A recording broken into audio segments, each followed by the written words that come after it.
سبحانک لا علم لنا الا ما علمتنا انک انت العزیز الحکیم رب اشرح لی صدری ویسر لی امری واحلل عقدۃ من لسانی یفقہوا قولی۔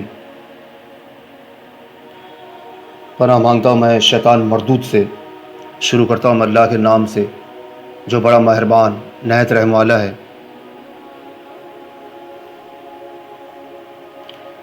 آج ایسا کرتے ہیں سورہ مدثر کی تفسیر سنتے ہیں۔ یہ سورہ مدثر مکی ہے اور اس میں 56 آیتیں ہیں اور 2 رکوع ہیں۔ بزرگان محترم، عزیز دوستو اور میرے معزز ویورز، اللہ پاک اس میں فرماتا ہے، اے کپڑا اوڑھنے والے،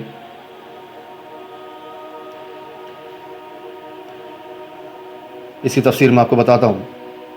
سب سے پہلے جو وحی نازل ہوئی وہ آپ جانتے ہوں گے، اقرأ بسم ربک الذی خلق ہے۔ اس کے بعد وحی کا سلسلہ جو ہے منقطع ہو گیا، اس میں گیپ ہو گیا، اور ہمارے اور آپ کے آقا تاجدار مدینہ جناب محمد رسول اللہ صلی اللہ علیہ وسلم سخت مضطرب اور پریشان رہتے۔ ایک روز اچانک پھر وہی فرشتہ، یہ حضرت جبرائیل تھے جو غار حرا میں پہلی مرتبہ وہی لے کر آیا تھا۔ آقا نے دیکھا کہ آسمان اور زمین کے درمیان ایک کرسی پر بیٹھا ہے، جس سے آقا پر ایک خوف سا طاری ہو گیا۔ اتنی بڑی چیز آقا نے کبھی دیکھی نہیں تھی۔ تو افق پر حضرت جبرائیل بیٹھے تھے کرسی لگا کے،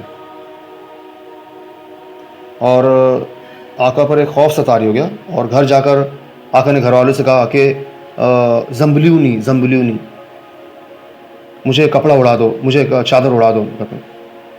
چنانچہ گھر والوں نے حضرت خدیجہ رضی اللہ عنہا تھیں، اور انہوں نے آپ پر چادر اڑا دی۔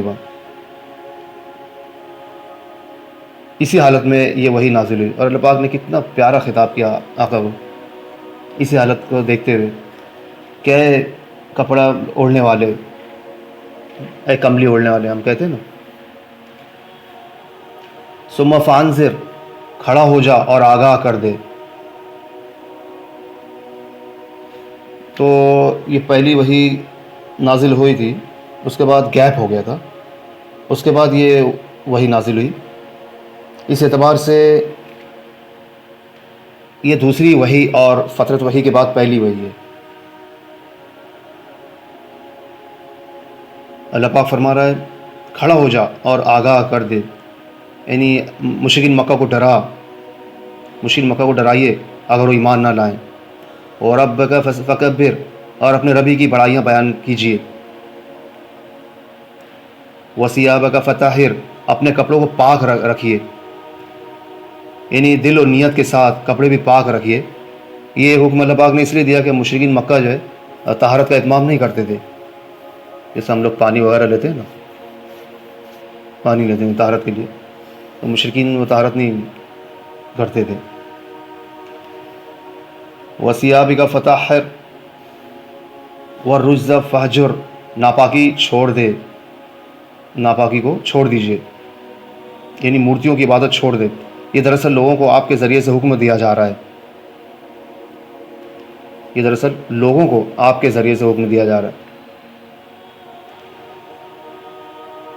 وَلَا تَمْنُنَ تَسْتَكْثِرْ، اور احسان کر کے زیادہ لینے کی خواہش نہ کر، احسان کر کے یہ خواہش نہ کر کہ بدلے میں اس سے زیادہ ملے گا۔ وَلَا تَمْنُنَ تَسْتَكْثِرْ وَلِرَبِّكَ فَاصْبِرْ، اور اپنے رب کے راستے میں صبر کر۔ تبلیغ والوں پر حالات آتے ہیں تو اللہ پاک فرما رہا ہے کہ صبر کر۔ فَإِذَا انفِرَ فِي النَّاقُورِ، پس جب کہ سور میں پھونک ماری جائے گی، فَذَلِكَ يَوْمٌ عَسِيرٌ،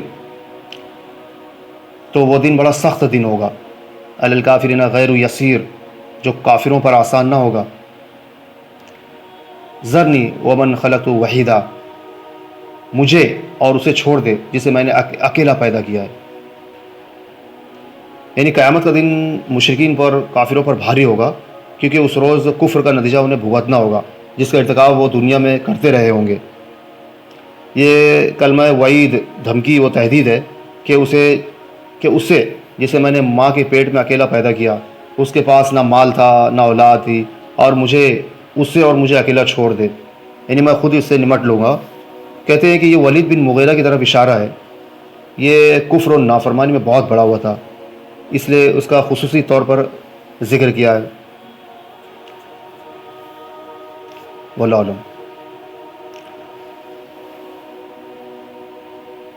وَجَعَلْتَهُ لَهُ مَالًا مَمْدُودًا، اور اسے بہت سا مال دے رکھا ہے۔ وَبَنِينَ شُهُدًا، اور حاضر باش یعنی فرماندار بیٹے بھی۔ اسے اللہ پاک نے اولاد ذکور سے بیٹوں سے نوازا تھا، اور وہ ہر وقت اس کے پاس ہی رہتے تھے۔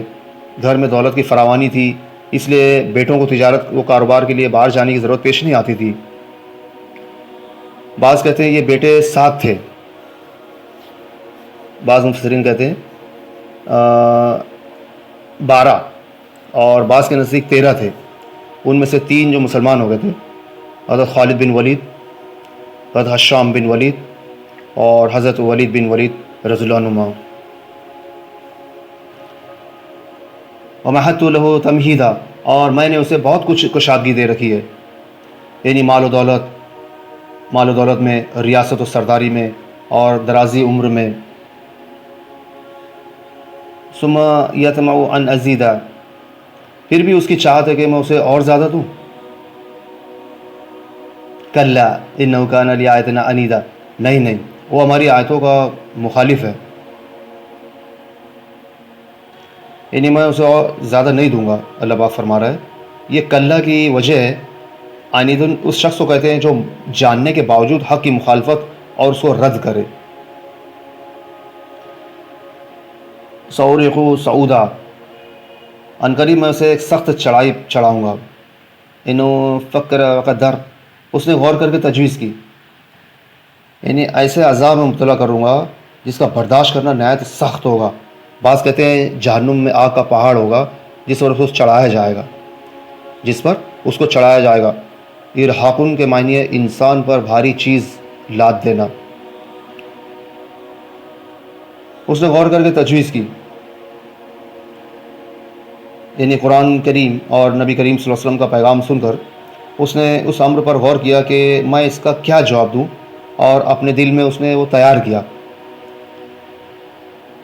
انہوں فکر وقدر، اس نے غور کر کے تجویز کی۔ فقد کیف قدر، اسے ہلاکت ہو ایسی تجویز سوچی۔ ثم قتل کیف قدر، وہ پھر غارت ہو کس طرح اندازہ کیا۔ ثم نظر، اس نے پھر دیکھا۔ ثم عبس وبصر، اور پھر تیری چڑھائی اور منہ موڑ لیا۔ ثم ادبر واستکبر، پھر پیچھے ہٹ گیا اور تکبر کیا۔ فقال ان ھذا الا سحر یؤثر، اور کہنے لگا یہ تو صرف جادو ہے جو نقل کیا جا رہا ہے۔ تو اللہ پاک اس کا تذکرہ کر رہے ہیں، مغیرہ بن ولید کا، ولید بن مغیرہ کا۔ تو اس نے جب یہ قرآن کریم آقا کے زبان مبارک سے سنا تو اس نے کیسا اس کا ریاکشن دیا، یہ اللہ پاک اس کا نقشہ کھینچ رہے۔ یہ اس کے حق میں بددعائیہ کلمے کہ ہلاک ہو جائے، مارا جائے۔ کیا بات اس نے سوچی ہے، یعنی پھر غور کیا کہ قرآن کا رد کس طرح ممکن ہے، اس کا ریجیکشن کس طرح پاسبل ہے۔ یعنی جواب سوچتے وقت چہرے کی سلوٹیں بدلی، یہ ایسا بھویں اوپر چڑھاتے ہیں تو چہرے کی سلوٹیں بدلیں اور منہ بسورا، جیسا کہ عموماً کسی مشکل بات پر غور کرتے وقت آدمی ایسا ہی کرتا ہے، یعنی حق سے اعراض کیا اور ایمان لانے سے تکبر کیا۔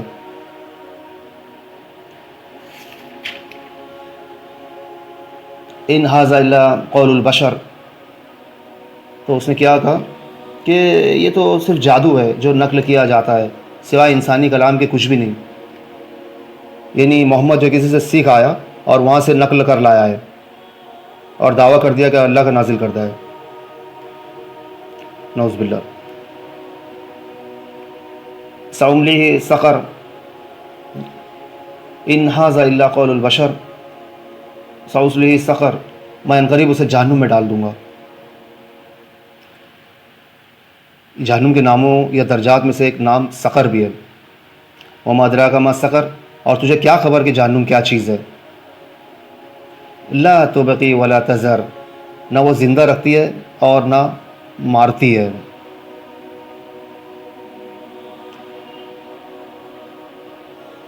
لواحۃ للبشر، چمڑی کو جھلسا دیتی ہے. ان کے جسموں پر نہ گوشت چھوڑے گی نہ ہڈی. یا مطلب ہے جہنمیوں کو زندہ، یا مطلب ہے کہ جہنمیوں کو نہ زندہ چھوڑے گی نہ مردہ. جیسے ایک جگہ اللہ پاک نے ارشاد فرمایا نا، لا یموت فیہا ولا یحیا، یہ اسی کی مشابہ آیت ہے.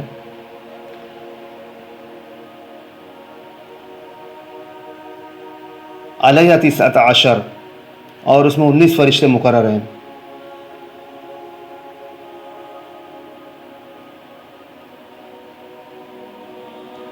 وما جعلنا اصحاب النار وما جعلنا اصحاب النار الا ملائکۃ وما جعلنا عدتهم الا فتنة للذین کفروا لیستيقن الذین اوتوا الکتاب ویزداد الذین آمنوا ایمانا ولا یرتاب الذین اوتوا الکتاب والمؤمنون وليقول الذين في قلوبهم مرض والكافرين ماذا أراد الله بهذا مثلا كذلك يضل الله من يشاء ويهدي من يشاء وما يعلم جنود ربك إلا هو وما هي إلا ذکر للبشر. ہم نے جہنم کے داروغے صرف فرشتے رکھے ہیں، اور ہم نے ان کی تعداد صرف کافروں کی آزمائش کے لیے مقرر کی ہے، تاکہ اہل کتاب یقین کر لیں اور ایمان والے ایمان میں بڑھ جائیں، اور اہل کتاب اور مسلمان شک نہ کریں، اور جن کے دلوں میں بیماری ہے وہ اور کافر کہیں کہ اس بیان سے اللہ تعالیٰ کی کیا مراد ہے. اسی طرح اللہ پاک جسے چاہتا ہے گمراہ کرتا ہے اور جسے چاہتا ہے ہدایت دیتا ہے. تیرے رب کے لشکروں کو اس کے سوا کوئی نہیں جانتا. یہ تو کل بنی آدم کے لیے سراسر نصیحت ہے. جب مشرکین مکہ نے آقا کے منہ سے سنا کہ جہنم میں 19 فرشتے مقرر ہیں تو انہوں نے اس کا مذاق اڑانا شروع کر دیا. یہ مشرکین کا رد ہے، یہ مشرکین مکہ کا رد ہے. جب جہنم کے داروغوں کا اللہ پاک نے ذکر فرمایا تو ابو جہل نے جماعت قریش کو خطاب کرتے ہوئے کہا، کس نے؟ ابو جہل نے قریش کی جماعت کو خطاب کرتے ہوئے کہا کہ کیا تم میں سے ہر 10 آدمیوں کا گروپ ایک ایک فرشتے کے لیے کافی نہیں ہوگا ان سے لڑنے کے لیے، مقابلہ کرنے کے لیے؟ بعض کہتے ہیں کہ کلدہ نامی شخص نے، جسے اپنی طاقت پر بڑا گھمنڈ تھا، کہا، یہ جملہ کہا، تم سب صرف 2 فرشتے سنبھال لینا، 17 فرشتوں کو تو میں اکیلا ہی کافی ہو جاؤں گا. دیکھو ان کو. کہتے اسی نے رسول اللہ صلی اللہ علیہ وسلم کو کشتی کا بھی کئی مرتبہ چیلنج دیا اور ہر مرتبہ شکست کھائی، مگر پھر بھی ایمان نہیں لایا.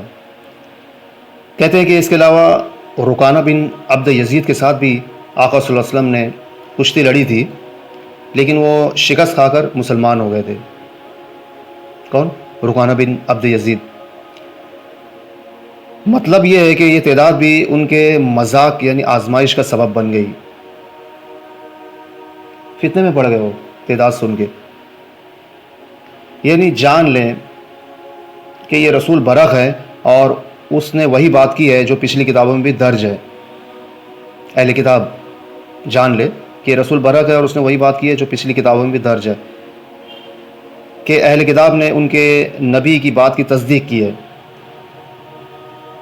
بیمار دل والوں سے مراد جو ہے منافقین ہیں، یا پھر وہ ہیں جن کے دلوں میں شکوک تھے، شک تھے، کیونکہ مکہ میں منافقین نہیں تھے، منافقین تو مدینے میں تھے. یعنی یہ پوچھیں گے کہ اس تعداد کو یہاں ذکر کرنے میں اللہ پاک کی کیا حکمت ہے.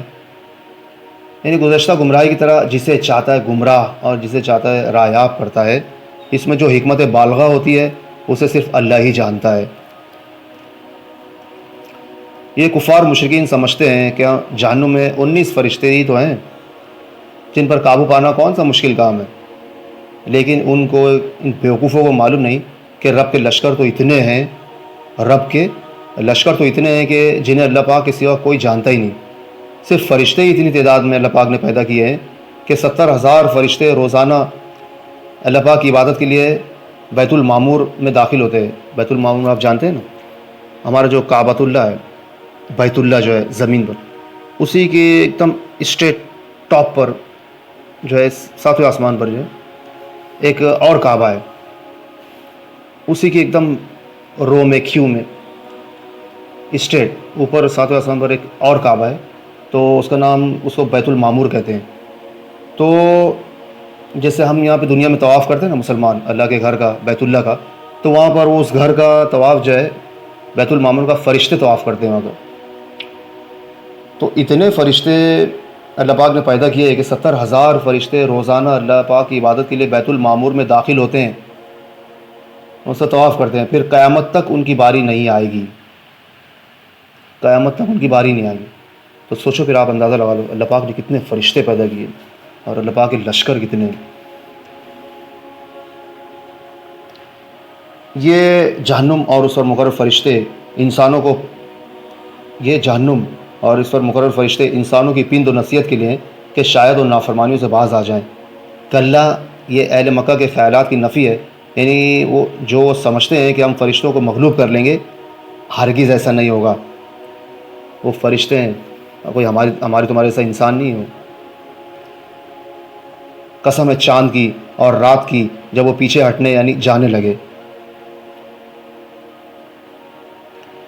یہ جواب قسم ہے، کبرا کی جمع ہے۔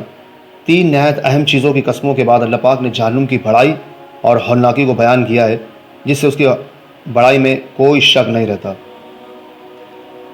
یہ جہنم ڈرانے والی ہے، یا اس نذیر سے مراد جو ہے ہمارے آقا جناب محمد رسول اللہ صلی اللہ علیہ وسلم ہے، یا قرآن کریم ہے، کیونکہ قرآن بھی اپنے بیان کردہ وعدے وعید کے اعتبار سے انسانوں کے لیے نذیر ہے۔ انسانوں کے لیے نذیر ہی ہے قرآن کریم بھی، آقا صلی اللہ علیہ وسلم بھی۔ یعنی ایمان و اطاعت میں آگے بڑھنا چاہے یا اس سے پیچھے ہٹنا چاہے، مطلب ہے کہ انذار ہر ایک کے لیے ہے جو ایمان لائے یا کفر کرے۔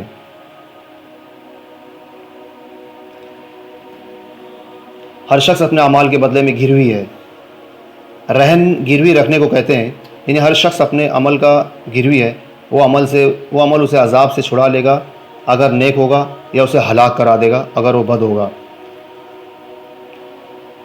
الا اصحاب الیمین، مگر دائیں ہاتھ والے، فی جنات یتساءلون، کہ وہ جنتوں میں بیٹھے ہوئے گنہگاروں سے سوال کرتے ہوں گے، عن المجرمین، ما سلککم فی سقر، تمہیں جہنم میں کس چیز نے ڈالا؟ یعنی وہ اپنے گناہوں کے اسیر نہیں ہوں گے، بلکہ اپنے نیک اعمال کی وجہ سے آزاد ہوں گے۔ فی جنات، اصحاب الیمین سے حال ہے اہل جنت بالا خانوں میں، بالکنیز میں بیٹھے جہنمی سے سوال کریں گے، تو اس کا کیا جواب دیں گے جہنمی؟ وہ جواب دیں گے قالوا لم نکن من المصلین، وہ جواب دیں گے کہ ہم نہ نمازی تھے، ولم نکن نطعم المسکین، نہ مسکینوں کو کھانا کھلاتے تھے۔ نماز جو ہے حقوق اللہ میں سے ہے، اللہ کا حق ہے یہ، اور مساکین کو کھانا کھلانا یہ حقوق العباد میں سے ہے۔ مطلب یہ ہوا کہ ہم نے نہ اللہ پاک کے حقوق ادا کیے نہ بندوں کے۔ ولم نکن نطعم المسکین وکنا نخوض مع الخائضین، اور ہم بحث کرنے والے انکاریوں کا ساتھ دے کر بحث مباحثہ میں مشغول رہا کرتے تھے۔ یعنی کش بحثی، فضول آرگومنٹس، ڈسکشن، کش بحثی اور گمراہی کی حمایت میں سرگرمی سے حصہ لیتے تھے۔ وَكُنَّا نُكَذِّبُ بِيَوْمِ الدِّينِ، اور روز جزا کو، یعنی انصاف کے دن کو جھٹلاتے تھے۔ حَتَّىٰ أَتَانَا الْيَقِينُ، یہاں تک کہ ہمیں موت آ گئی۔ فَمَا تَنفَعُ الشَّفَاعَةُ الشَّافِعِينَ، پس انہیں سفارش کرنے والے کی سفارش نفع نہ دے گی۔ یقین کے معنی موت کے ہیں، جیسے دوسرے مقام پر ہے، یعنی جو صفات مذکورہ کا حامل ہوگا اسے نہ کسی کی شفاعت کا فائدہ پہنچائے گی، اس لیے کہ وہ کفر کی وجہ سے شفاعت کے محل شفاعت ہی نہیں ہوگے، اس لیے کہ وہ کفر کی وجہ سے محل شفاعت ہی نہیں ہوگا۔ شفاعت تو صرف ان کے لیے فائدہ مند ہوگی، مفید ہوگی، جو ایمان کی وجہ سے شفاعت کے قابل ہوں گے، کیونکہ شفاعت کے لیے ایمان کا ہونا ضروری ہے، مشرک اور کافر کے لیے شفاعت نہیں ہے۔ فما لهم عن تذکرۃ معرضین، انہیں کیا ہو گیا ہے کہ نصیحت سے منہ موڑ رہے ہیں۔ اللہ پاک کی طرف سے شفاعت کی اجازت بھی انہی کے لیے ملے گی، نہ کہ ہر ایک کے لیے۔ انہیں کیا ہو گیا کہ نصیحت سے منہ موڑ رہے ہیں، یعنی یہ حق سے نفرت اور اعراض کرنے میں ایسے ہیں جیسے وحشی خوفزدہ گدھے شیر سے بھاگتے ہیں جب وہ ان کا شکار کرنا چاہے۔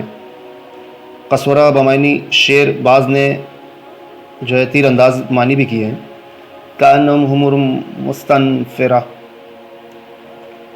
فرت من قسورہ، گویا کہ وہ بتکے ہوئے گدھے ہیں جو شیر سے بھاگے ہوں۔ بل یرید کل امرئ منہم ان یؤتی صحفا منشرہ، بلکہ ان میں سے ہر شخص چاہتا ہے کہ اسے کھلی ہوئی کتابیں دی جائیں، یعنی ہر ایک کے ہاتھ میں اللہ پاک کی طرف سے ایک ایک کتاب مفتوح نازل ہو جس میں لکھا ہو کہ محمد اللہ کے رسول ہیں صلی اللہ علیہ وسلم۔ بعض نے اس کا مفہوم یہ بیان کیا کہ بغیر عمل کے یہ عذاب سے نجات چاہتے ہیں، یعنی ہر ایک کو پروان نجات مل جائے۔ کلا بل لا یخافون الآخرہ، ہرگز ایسا نہیں ہو سکتا، ہرگز ایسا نہیں ہو سکتا، بلکہ یہ قیامت سے بے خوف ہے۔ ماں کلا انہ تذکرہ، ہرگز نہیں، سچی بات تو یہ ہے کہ قرآن ایک نصیحت ہے۔ فمن شاء ذکرہ، اب جو چاہے اس سے نصیحت حاصل کرے۔ وما یذکرون الا یشاء اللہ هو اہل التقوی و اہل المغفرہ، اور وہ اس وقت نصیحت حاصل کریں گے، اور وہ اس وقت نصیحت حاصل کریں گے جب اللہ پاک چاہے، جب اللہ پاک چاہے گا۔ وہ اسی لائق ہے، اللہ پاک کی ذات اسی لائق ہے کہ اس سے ڈریں، اور اس لائق بھی کہ وہ بخشے۔ یعنی ان کے فساد کی وجہ ان کا آخرت پر نو کانفیڈنس ہے، ان کے فساد کی وجہ ان کا آخرت پر عدم ایمان اور اس کی تکذیب ہے جس نے انہیں بے خوف کر دیا ہے۔ لیکن اس کے لیے یہ قرآن جو نصیحت ہے، لیکن کس کے لیے؟ اس کے لیے جو اس قرآن کے مواعظ و نصیحتوں پر سے عبرت حاصل کرنا چاہے۔ اس قرآن سے ہدایت اور نصیحت اسے ہی حاصل ہوگی جسے اللہ پاک چاہے گا، جسے اللہ پاک نے ارشاد فرمایا نا وَمَا تَشَاءُونَ إِلَّا أَن يَشَاءَ اللَّهُ رَبُّ الْعَالَمِينَ۔ آخری آیت کی تفسیر ہے، وہ اللہ ہی اس لائق ہے کہ اس سے ڈرا جائے، وہ اللہ پاک ہی کی ذات ہے، وہ اللہ پاک ہی کی ذات اس لائق ہے کہ اس سے ڈرا جائے، اور وہی معاف کرنے کے اختیارات رکھتا ہے، اس لیے وہی اس بات کا حقدار ہے کہ اس کی اطاعت کی جائے اور اس کی نافرمانی سے بچا جائے، تاکہ انسان اس کی مغفرت و رحمت کا سزاوار قرار پائے۔ اللہ پاک کہنے سننے زیادہ عمل کرنے کی توفیق عطا فرمائے۔ یہ سورہ مدثر کی تفسیر ختم ہوئی۔ اللہ پاک آپ کو جزائے خیر عطا فرمائے کہ آپ لوگ میری ویڈیوز سننے کے لیے اپنا قیمتی وقت نکالتے ہیں۔ اللہ پاک آپ کو دنیا آخرت میں بہترین جزائے خیر عطا فرمائے، آمین یا رب العالمین۔ اگر یہ تفسیر آپ کو پسند آئی ہوگی تو اسے لائک کیجئے، میرے چینل کو سبسکرائب کیجئے، اور اسے زیادہ زیادہ شیئر کیجئے تاکہ ایک نورانی ماحول بنے، اور اللہ ہم سے راضی ہو جائے، اللہ ہم سے راضی ہو جائے، اللہ ہم سے راضی ہو جائے۔ بس یہی ہمارے دنیا میں آنے کا مقصد ہے۔ وآخر دعوانا ان الحمد للہ رب العالمین۔